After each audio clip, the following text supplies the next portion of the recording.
कैसे हो? आइए आज अपन जिस टॉपिक को पढ़ने जा रहे हैं वो है राजस्थान की प्रमुख जनजातियां। तो बिना समय खराब किए स्टार्ट करते हैं राजस्थान की जनजातियां। राजस्थान की जनजातियां, राजस्थान की जनजातियां, कोई भी ऐसी परीक्षा नहीं है जिसमें इनसे संबंधित कम से कम 3 प्रश्न और 5 के बीच में तो प्रश्न आते ही आते हैं। तो राजस्थान की जो जनजातियां हैं वो देखो, राजस्थान जो सर्वाधिक जनजाति निवास करती है वो दक्षिणी राजस्थान में निवास करती है। दक्षिणी राजस्थान में सर्वाधिक जनजाति, सर्वाधिक जनजाति कहां पर? दक्षिणी राजस्थान में। और सर्वाधिक जनजाति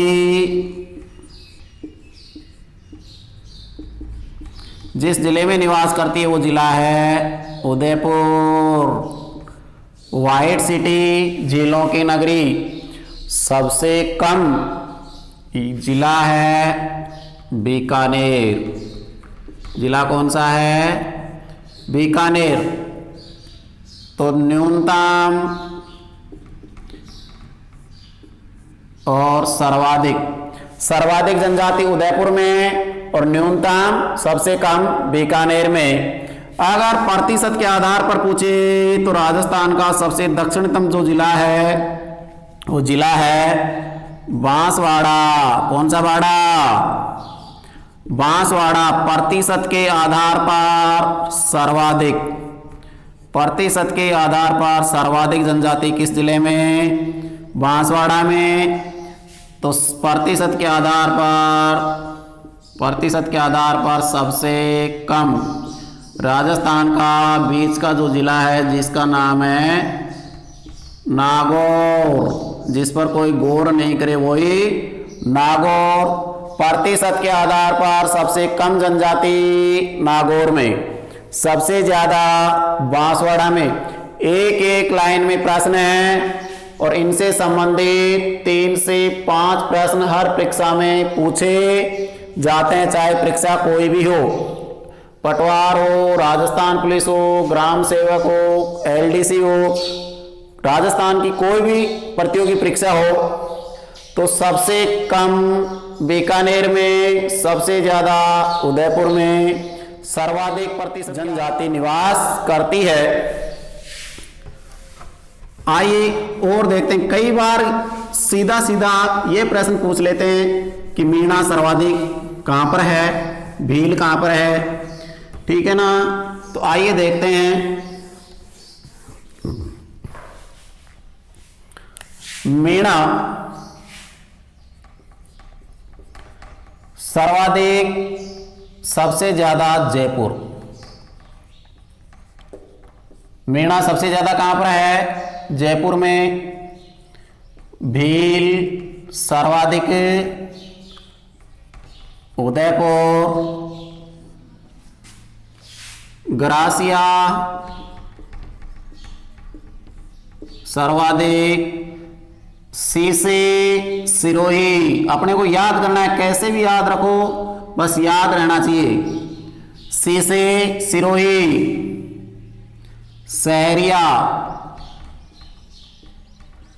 सहरिया, सैसे सहरिया।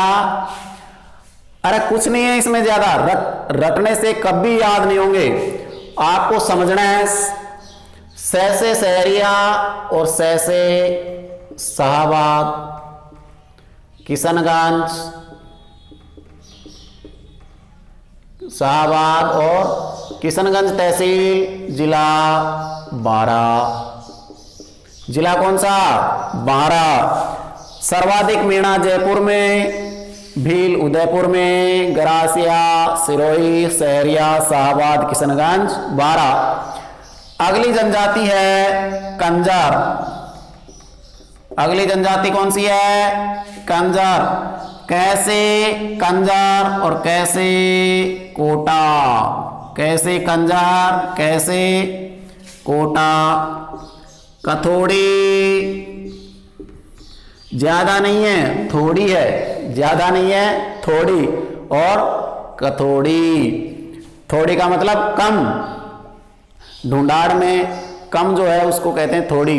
अगर खाना खाते हैं और 2 रोटी खा ली तो फिर क्या कहेंगे कि यार थोड़ी सी और देते, थोड़ी सी मतलब कम, तो ज्यादा नहीं है थोड़ी, तो कथोड़ी जनजाति, कैसे कथोड़ी, कैसे कोटड़ा। और ये कोटड़ा जिस जिले में, जिले का नाम उदयपुर। सांसी,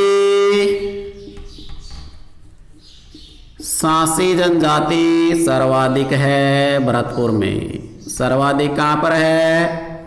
भरतपुर। डामोर, कौन सा मोर? डामोर।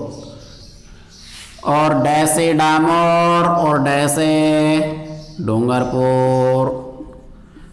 समझ में आ रहा है क्या? अगर समझ में आ रहा हो तो वीडियो को लाइक करें और ज़्यादा से ज़्यादा शेयर करते रहें। सर्वाधिक मीणा जयपुर में, भील उदयपुर, गरासिया सिरोही, सहरिया शाहबाद किशनगंज बारा, कंजर कोटा, कथोड़ी कोटड़ा, सांसी भरतपुर, डामोर डूंगरपुर।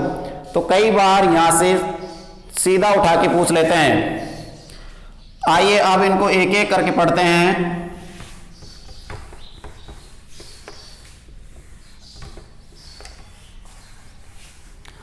और जो जनजाति पढ़ेंगे वो जनजाति सबसे बड़ी जनजाति है और उस जनजाति का नाम है मीणा। मीणा जनजाति, हेडिंग लगाओ, मीणा जनजाति राजस्थान की सबसे जनसंख्या के आधार पर सबसे बड़ी वह शिक्षित जनजाति है। ध्यान से सुनना मित्रों, राजस्थान की जनसंख्या की दृष्टि से सबसे बड़ी वह शिक्षित जनजाति कौन सी है? तो वो जनजाति है मीणा। मीणा का जो शाब्दिक अर्थ होता है वो मछली होता है। मीणा का शाब्दिक अर्थ क्या होता है? मछली, मत्स्य। इनका जो पवित्र ग्रंथ है मीन पुराण, उसके अंदर जैन मुनि मगर सागर ने इनको भगवान मीन का वंशज बताया है कि इनका जो अवतार है वो मत्स्य अवतार से माना जाता है। तो आइए अपन एक एक इनके तथ्य देखते हैं कि इनसे संबंधित क्या क्या तथ्य हैं, इनकी जानकारी जुटाते हैं। ध्यान से देखना मित्रों, एक बार देख लिया ना कभी नहीं भूला पाओगे, बस वीडियो को लास्ट तक देखते रहें। मीणा जनजाति का शाब्दिक अर्थ होता है दोस्तों मछली या मत्स्य। ठीक है। सर्वाधिक जो निवास करते हैं वो मीणा है जयपुर, दौसा, सवाई माधोपुर, सवाई माधोपुर में। तो सर्वाधिक जनजाति जयपुर में, दौसा और सवाई माधोपुर में कौन सी? मीणा जनजाति निवास करती है। मीणाओं का जो शाब्दिक अर्थ होता है वो होता है क्या? मछली या मत्स्य। राजस्थान की जनसंख्या, राजस्थान की जनसंख्या के आधार पर जनसंख्या तथा शिक्षित सबसे बड़ी जनजाति है। सर्वाधिक शिक्षित जो जनजाति है वो जनजाति कौन सी है? मीणा। और जनसंख्या के आधार पर भी सबसे बड़ी जनजाति मीणा ही है। अब देखो दोस्तों, मीणाओं का पवित्र ग्रंथ, मीणाओं का पवित्र ग्रंथ जो है वो है मेन पुराण। मीणाओं का पवित्र ग्रंथ कौन सा है? मेन पुराण। और मेन पुराण ग्रंथ के लेखक, राइटर वो हैं, मेन पुराण को जैन मुनि मगर सागर, जैन मुनि मगर सागर ने लिखा। राजस्थान का इतिहास किसने लिखा? राजस्थान के इतिहास का जनक किसको कहते हैं? टोड। कौन है? टोड। तो टोड ने इनका जो निवास माना है मीणाओं का वो है अजमेर से आगरा तक की जो कालीखो पर्वतमाला है वो। तो टोड ने, लिख लो ऐसे याद रख लेना, टोड ने मीणाओं का निवास अजमेर से आगरा तक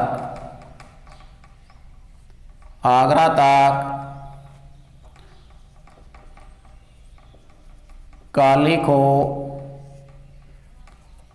पर्वतमाला, ठीक है ना? यहां तक किसी को कोई समस्या?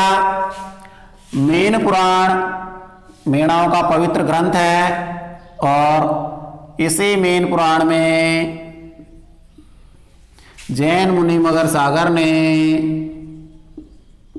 मीणाओं के 5200 गोत्रों, 5200 गोत्र तथा 24 खेपों का वर्णन किया है। 24 खेपों का वर्णन किया है। आपको ज्यादा से ज्यादा आप अपनी कास्ट के 10 गोत्र बता सकते हैं, ज्यादा नहीं। अगर कोई शादी करने वाला आता है ना और वो आके पूछता है भाई कि थारो काई गोत है, जब ढाबा चौक खुद को अपनी मम्मी का गोत याद नहीं होता, दादी का नहीं होता और नानी का तो पक्का किसी को बहुत कम मालूम होता है। लेकिन चलो 10-12 हो भी तो ज्यादा नहीं कर सकते। इन्होंने तो इनके 5200 गोत्रों का वर्णन कर दिया। इसका मतलब इन्होंने मीणाओं पर गहन अध्ययन किया है। मीणा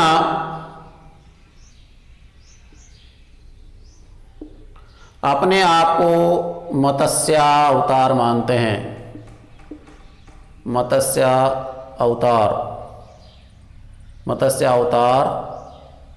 मानते हैं। मीन भगवान के वंशज। अब ध्यान से देखो दोस्तों, मीणाओं में की भी 2 जातियां हैं, 2 जगह 2 भागों में बांट दिया। एक है जमींदार, कौन सा? जमींदार, और एक चौकीदार। मीणाओं को कितने भाग? 2, एक जमींदार और चौकीदार। नाम से स्पष्ट हो रहा है, जो जमीन का काम करते थे, खेती का काम करते थे, खेती का काम करते थे, काम करने वाले क्या कहलाए? जमींदार। जो राजाओं की नौकरी करते थे, अरे नौकरी करने वाला नौकर होता है, चौकी करते थे, उनकी नौकरी करते थे, तो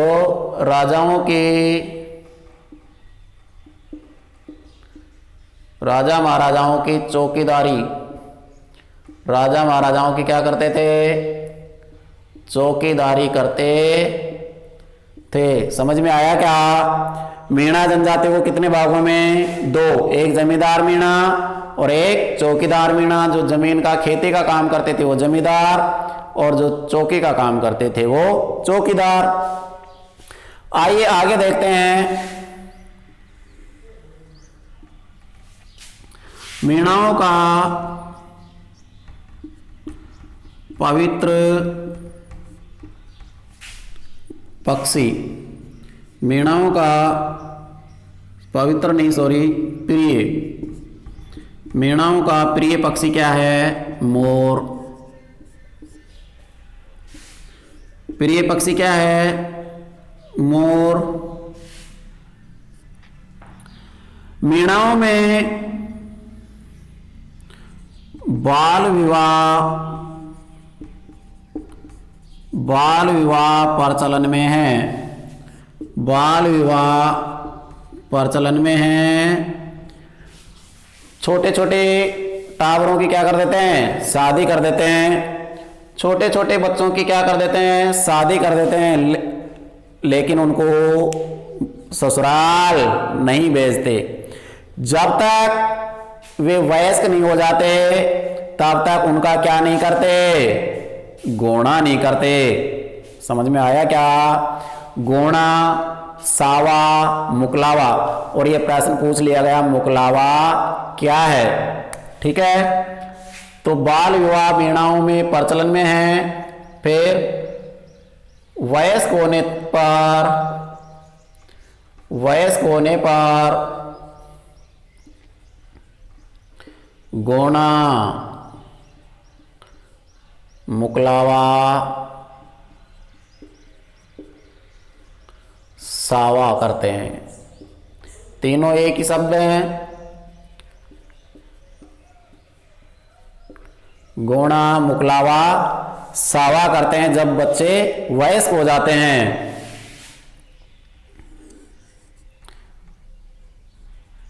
बड़े भाई की मृत्यु होने पर, बड़े भाई की मृत्यु होने पर उसकी पत्नी को छोटा भाई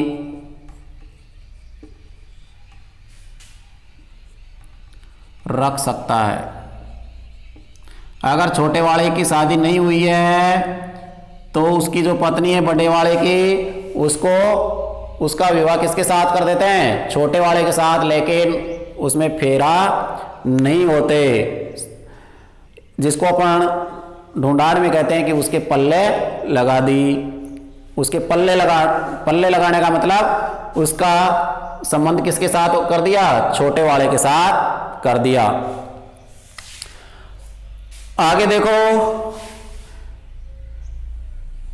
मीणाओं में एक प्रथा चलती है, नाता प्रथा। कौन सी प्रथा? नाता प्रथा। सब जानते होंगे। अगर कोई शादीशुदा महिला अपने जीवित पति को छोड़ करके किसी दूसरे के साथ संबंध बना ले, उसको छोड़ करके अपने पति को और दूसरे के साथ चली जाए, उसी को कहते हैं नाता। उसको क्या कहते हैं? नाता। तो लिखो, कोई महिला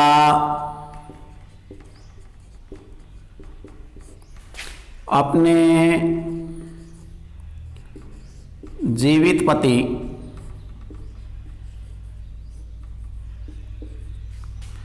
को छोड़कर,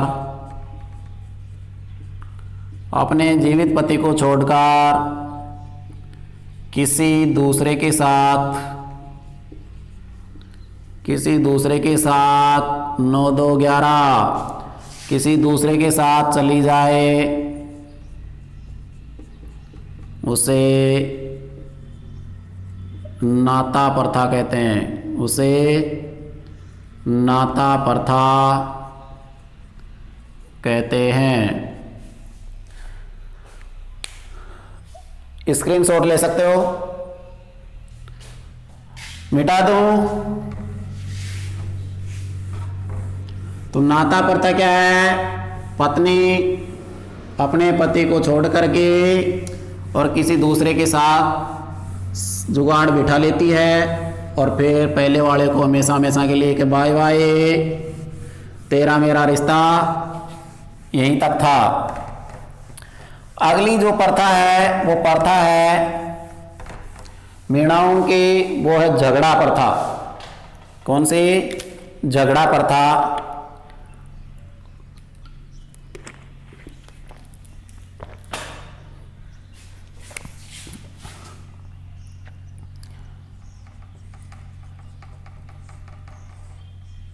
मीणाओं में अगली जो प्रथा चलती है वो चलती है झगड़ा प्रथा। अगर कोई महिला, एक महिला है, देखो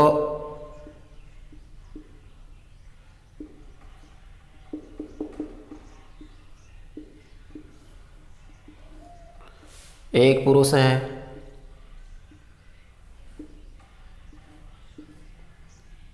ठीक है, ये दोनों आपस में क्या है?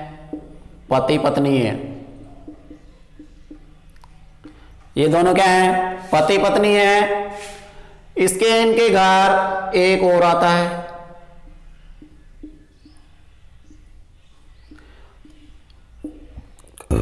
चाय के बहाने एक और आता है, और ये आता है चाय पीने के बहाने, और ये इससे बात कम करता है और नजर रखता है इधर। नजर कहाँ रखता है? ये नजर रखता है, और ये इसका संबंध हो जाता है इसका इससे, इसका हो जाता है इससे। मौका मिलते ही ये इनका वचन सारा काम करके इसको इसके साथ भगा ले जाता है। ये पुरुष इसको अपने साथ भगा ले जाए, ये इसके साथ भाग जाए। पता चला इसको, पहले वाले ने कहा ये क्या हुआ कि वो तो उसके साथ भाग गई। इसने इसको कहा भैंस तो गई जो गई, सांकड़ और लेगी। कि भाई उसको तो ले जा, लेकिन मैंने जो खर्च किए हैं उसको कुछ खुआया पिलाया, उसको के ऊपर जो खर्च किए उसका कुछ पैसे तो दे दे। और ये जो पैसे मांगता है, राशि वसूल करता है ना, उसी को कहते हैं झगड़ा राशि। उसी को क्या कहते हैं? झगड़ा राशि। अब तो समझ में आया होगा ना? चलो अपन लिख सकते हैं।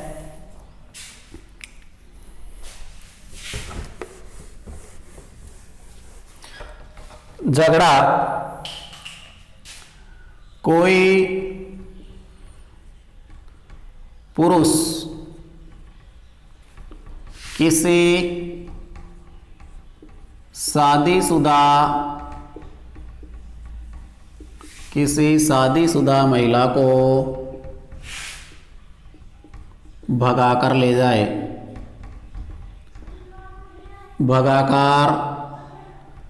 जाए, तो उसे पहले वाले पति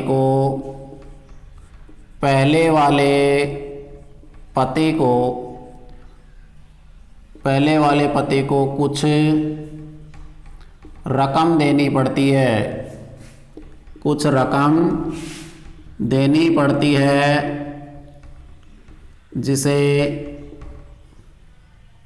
झगड़ा राशि कहते हैं। जिसे क्या कहते हैं?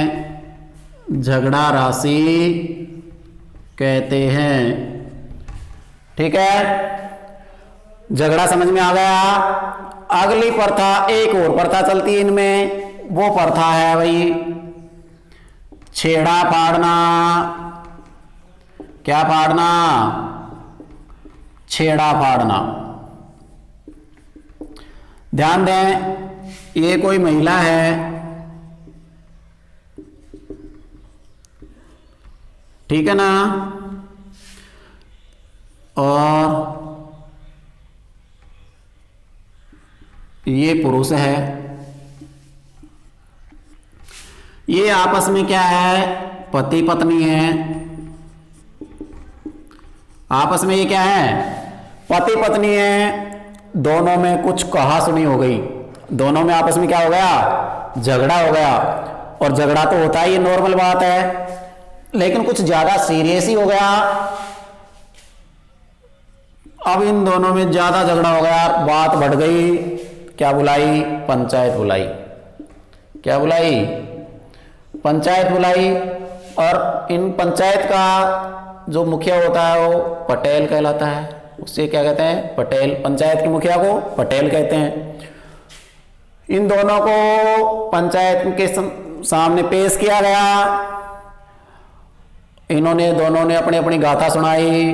पति ने कहा मैं इसको रखना नहीं चाहता, मैं इसको मेरे पास रखना ही नहीं चाहता, रखना ही नहीं चाहता। इसने कहा मैं रहना ही नहीं चाहती, मैं इसके साथ रहना ही पसंद है, नहीं करती। इसने ओढ़ रखी सिर पर चूनड़ी, पल्लू, चूनड़ी, लुगड़ी, दुपट्टा। इसको और गुस्सा आया कि मैं तो तुझे रखना ही नहीं चाहता और तू कह रही मैं रहना ही नहीं चाहती। तो कहा इधर ये आई, इसने इसकी चूनड़ी का पल्लू, क्या पल्लू फाड़ करके और उसके हाथ में थमा दिया कि ले जा 9 2 11। तो किसके सामने? पटेल के सामने पंचायत में पल्लू फाड़ करके दे दिया। इसका मतलब अपन दोनों में क्या हो गया? तलाक हो गया। तू तेरे और मैं मेरे, तू तेरे हिसाब से देख, मैं मेरे हिसाब से देखूंगा। अब ये महिला क्या करती है? ये महिला क्या करती है? अपने सिर पर पानी का मटका रख करके, यहां से पंचायत में से तो इनका काम हो गया। अब अपने सिर पर पंचायत में से सिर पर पानी का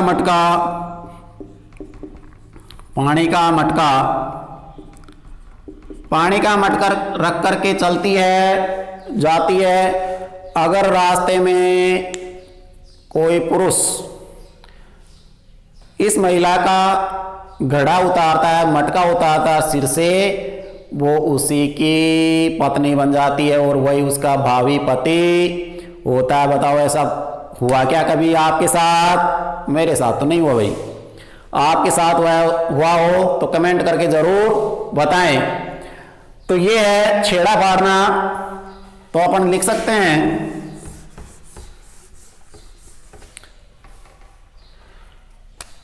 पति पत्नी में झगड़ा होने पर, पति पत्नी में झगड़ा होने पर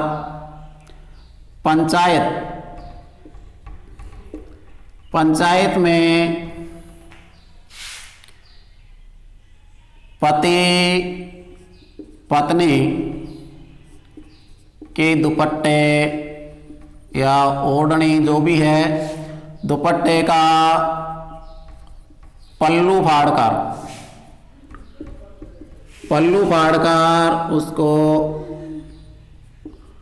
उसको बोले तो पत्नी को दे देता है, थमा देता है। एक तरह से क्या हो जाता है फिर उनमें? तलाक हो जाता है कि जा तू तेरे और मैं मेरे, तू तेरी व्यवस्था कर, मैं मेरी करता हूं। तो पल्लू फाड़ कर उसको दे देता है, उसी को कहते हैं छेड़ा फाड़ना। दे देता है। तो पत्नी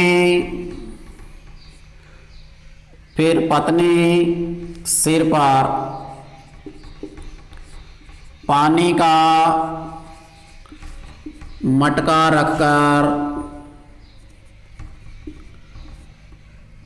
रवाना होती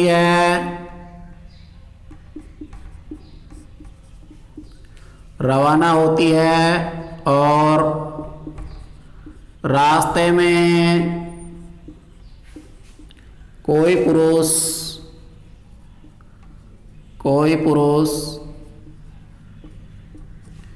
उसके सिर से वो मटका उतारता है मटका उतारता है वही उसका प्राण प्रिय बन जाता है, उसका पति होता है। समझ में आई क्या? अगर मित्रों मज़ा आ रहा हो तो वीडियो को लाइक करते रहें और ज़्यादा से ज़्यादा शेयर करें। तो ये थी मीणाओं की छेड़ा फाड़ना प्रथा। Very very very very important, कई बार परीक्षाओं में पूछा गया प्रश्न। मीणाओं में एक मोरनी मांडना,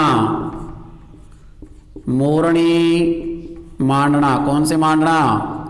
मोरनी मांडना प्रचलित है।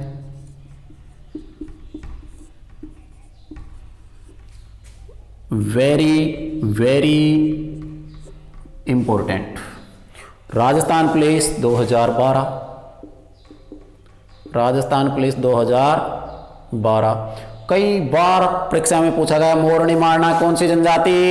मीणा जनजाति। ये मोरनी मांडना क्या होता है? इनके जो कच्चे घर होते हैं उन घरों को गाढ़ा करके, मिट्टी गोबर को एक साथ मिला करके उसका गाढ़ा बना करके और अपने घरों को लेपते हैं और उन दीवारों पर सुंदर सुंदर मोर मोरनी के चित्र मांडते हैं। उसी को कहते हैं मोरनी मांडना। तो ये मोरनी मांडना कौन सी जनजाति? मीणा जनजाति से संबंधित है। मीणाओं के घरों को क्या कहते हैं? छपरा या फिर टापरा। मीणाओं के घरों को क्या कहते हैं? छपरा, या इनके जो घर होते हैं वो घास फूस से बने होते हैं, झोंपड़ी।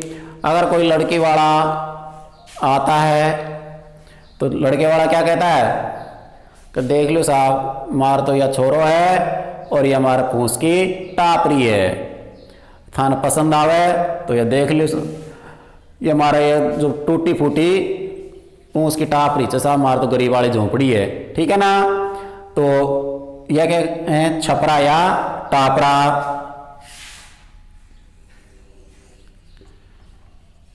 अब ध्यान दें, मीणाओं में बटाईदारी, हांडी बाट, छोटा बाट,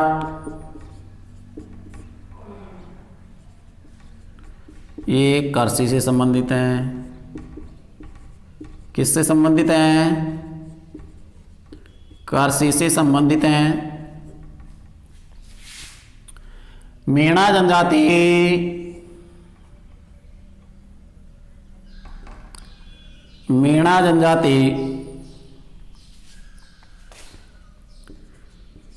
में विवाह के समय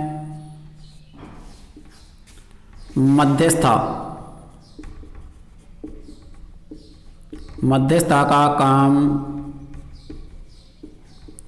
करने वाला व्यक्ति, अब चाहे वो जीजा हो, फूफा हो, कोई भी हो, उसको कहते हैं भड़ालिया। क्या कहते हैं? भड़ालिया। और ये भी राजस्थान पुलिस 2012 में पूछ लिया गया। विवाह के बीच, जिसको अपन देसी भाषा में अपने ये कह सकते हैं कि बिचौलिया, और बिना बिचौलिया के शादी विवाह होते नहीं है। तो विवाह के समय मध्यस्थता बीच का जो काम करता है कि लड़का अच्छा है, लड़के वाले से कहते हैं, लड़के वाले से कहता है कि लड़की बहुत अच्छी है, बहुत बढ़िया छोरी है, तेरे को चूकना नहीं चाहिए, पढ़ी लिखी है। तो बढ़ालिया उसको कहते हैं जो विवाह के समय शादी विवाह का काम कराए। बीच का जो व्यक्ति है वो मामा भी हो सकता है, फूफा भी हो सकता है, जीजा भी हो सकता है, या कोई अन्य व्यक्ति भी हो सकता है। उसको क्या कहते हैं? बढ़ालिया कहते हैं। ध्यान दें, मीणाओं में मित्र मंडली, मित्र मंडली का जो समूह होता है उसको कहते हैं गोटन। क्या कहते हैं? गोटन कहते हैं। तो यहाँ तक अगर लिख रहे हो तो साथ साथ लिखते भी रहें, अगर नहीं लिखा हो तो मैं एक पल के लिए इधर हो जाता हूँ, स्क्रीनशॉट ले। आइए और कुछ देखते हैं।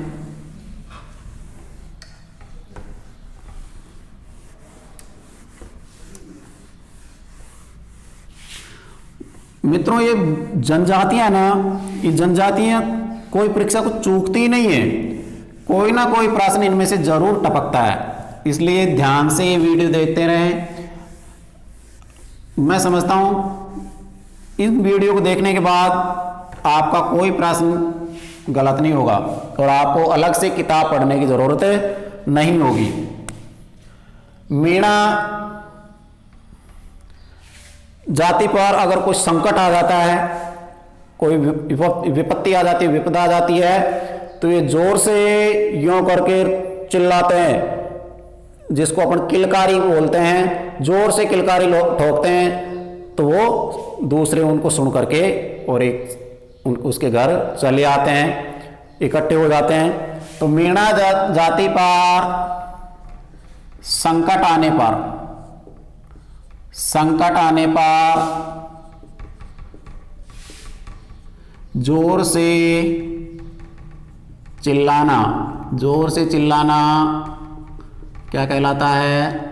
उसको कहते हैं कीक मारी। क्या मारी? किक मारी, कीक मारी कहते हैं। चिल्लाना कीक मारी कहलाता है, ठीक है ना? जोर से चिल्लाना क्या कहलाता है? कीक मारी। मीणा जाति दुर्गा के उपासक होते हैं, दुर्गा के उपासक होते हैं, ध्यान रखिएगा बेटा। तो मित्रों, मीणा जाति किसके उपासक होते हैं? दुर्गा के उपासक होते हैं। मीणा जाति के लोग भूरिया बाबा की कभी भी झूठी कसम नहीं खाते, कभी भी झूठी कसम नहीं खाते हैं।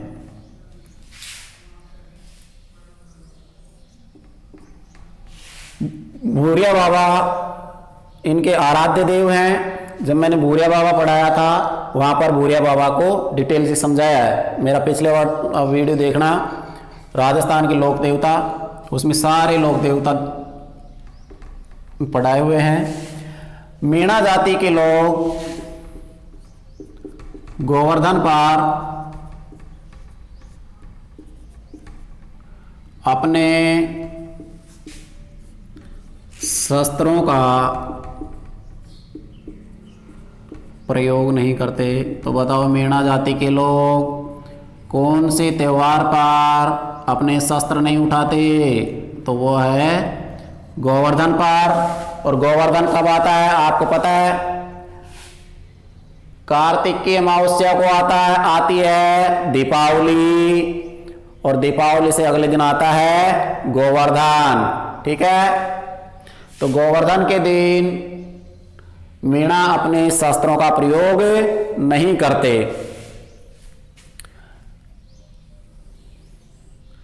वेरी वेरी इंपॉर्टेंट, मीणाओं का पवित्र स्थान, मीणाओं का पवित्र स्थान प्रयागराज। प्रयागराज कहाँ पर है? रामेश्वरम।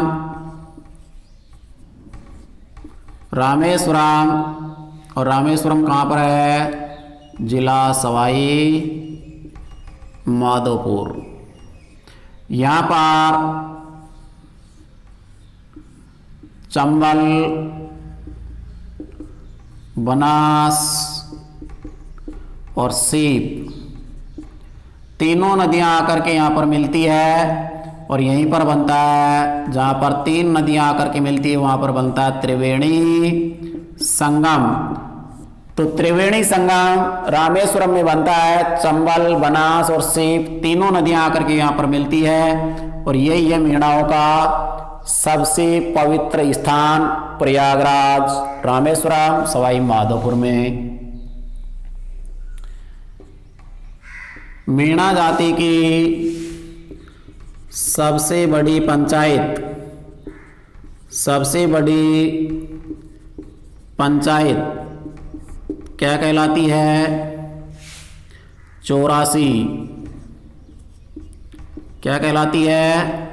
84। मीणाओं की सबसे बड़ी जो पंचायत होती है वो होती है 84। इसके अंदर 84 गांवों के पंच पटेल एक जगह होते हैं और पंचायत का मुखिया क्या कहलाता है? पटेल। ठीक है ना। मीणा जाति का परिवार पितृसत्तात्मक होता है।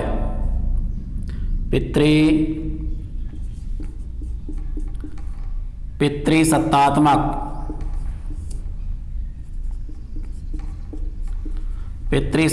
होता है। पिता ही सर्वे सर्वा होता है। पिता ही क्या होता है? सर्वे सर्वा होता है।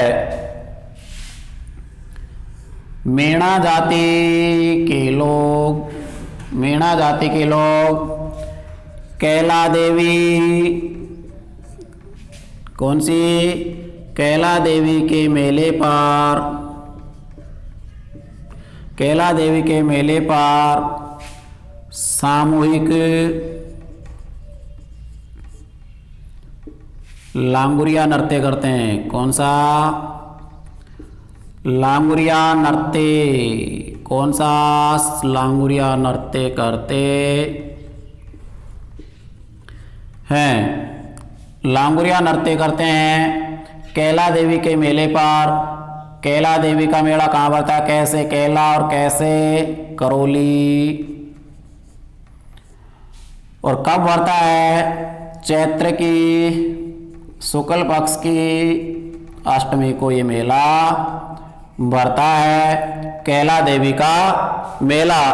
और इसी मेले पर मीणा जाति के लोग लांगुरिया नृत्य करते हैं। चरखी चल रही बढ़ के नीचे, रस पी जा रे लांगुरिया, रस पी जा रे लांगुरिया, ये नृत्य करते हैं मीणा जाति के लोग। तो ये थे दोस्तों मीणा जनजाति। अगर ये वीडियो आपको अच्छा लगा हो तो वीडियो को लाइक करें, सब्सक्राइब करें और अपने दोस्तों के साथ ज़्यादा से ज़्यादा शेयर करें। राम राम साहब।